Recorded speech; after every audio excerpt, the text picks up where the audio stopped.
So, a lot has been said lately about factory farms, big factory farms, and the horrors that go on behind the scenes of factory farms.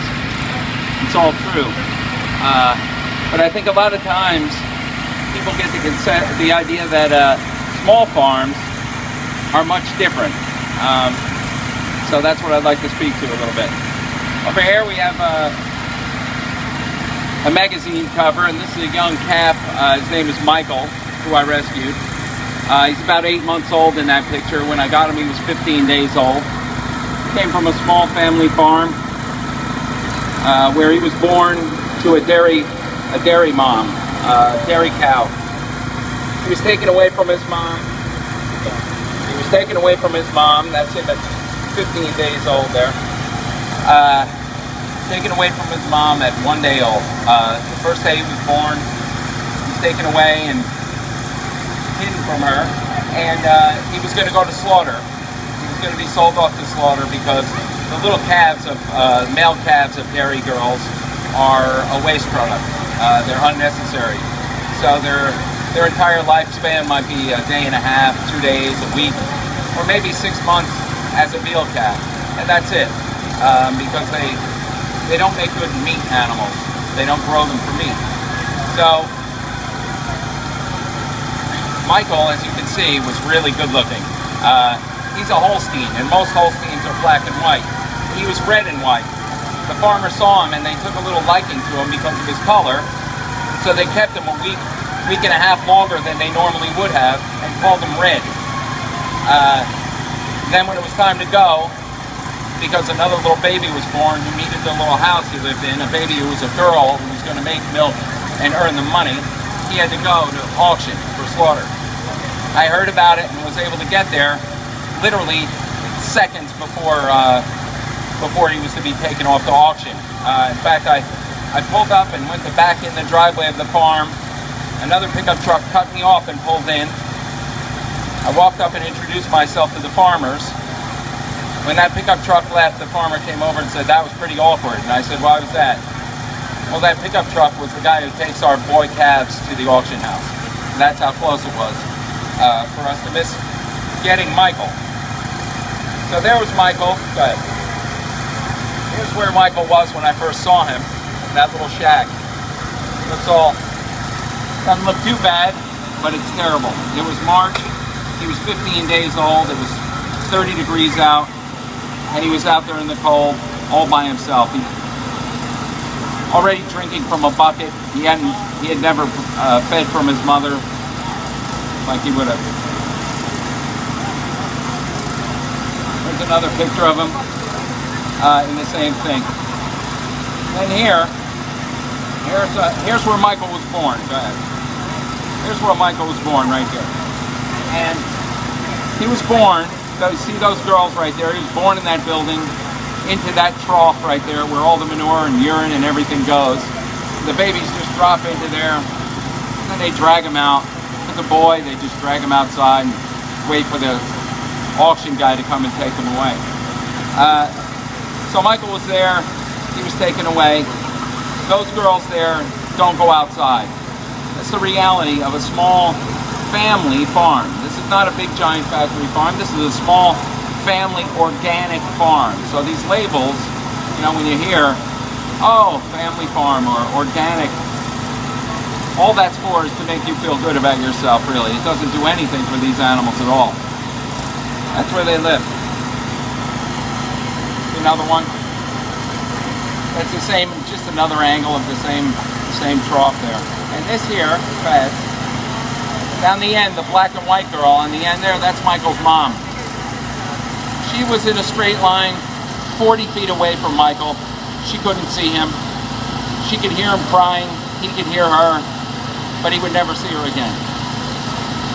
He'd been like that for 2 weeks outside. He'd never seen his mother from probably half an hour, I think the farmer told us, after he was born.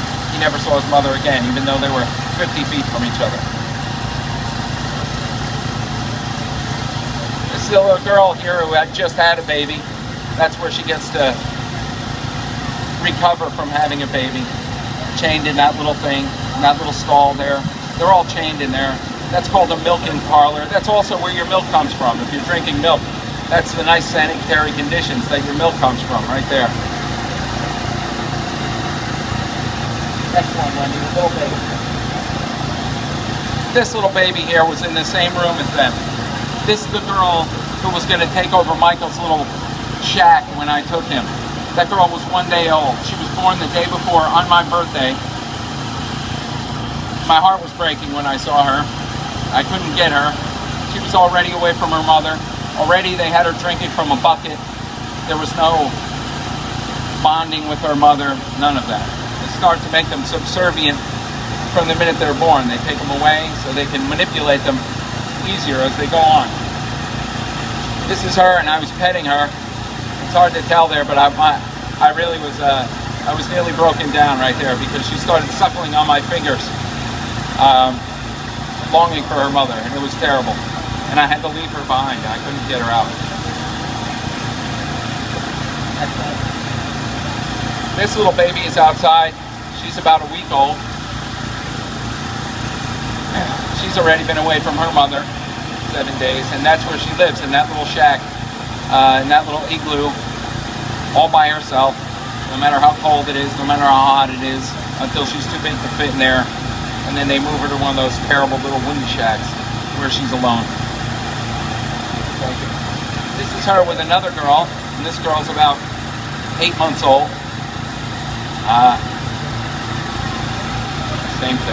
Same thing, take it from her mom, never sees her. Her mother's right in the building, right here where the road is, that far away, and she can't see her. And she'll be the next, you know, soon she'll be a victim, and she'll be impregnated, and her babies will be taken from her. This is a little 6-month-old girl about to outgrow that shack, where she'll be moved into the next little bigger area. This girl's about 1 year old, and that's where those girls will go next because they can't fit in those little buildings anymore. Just keep in mind, this is a little family farm here. This is a nice Farmer Jones. Nice things. It's as good as it gets for these cows. It's not what we picture in our head, is it? Here's some bigger girls. These girls here are about to be the next generation of rape victims and having their babies stolen from them and put into slavery as milk-producing girls for the next 4 or 5 years until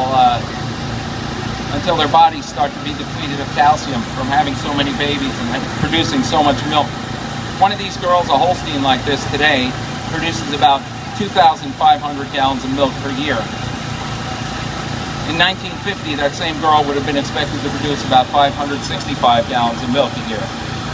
This is the probably 10 words that made me turn vegan from a vegetarian, was the idea that they have to keep those girls basically constantly pregnant to produce the quantity of milk that's expected of them today.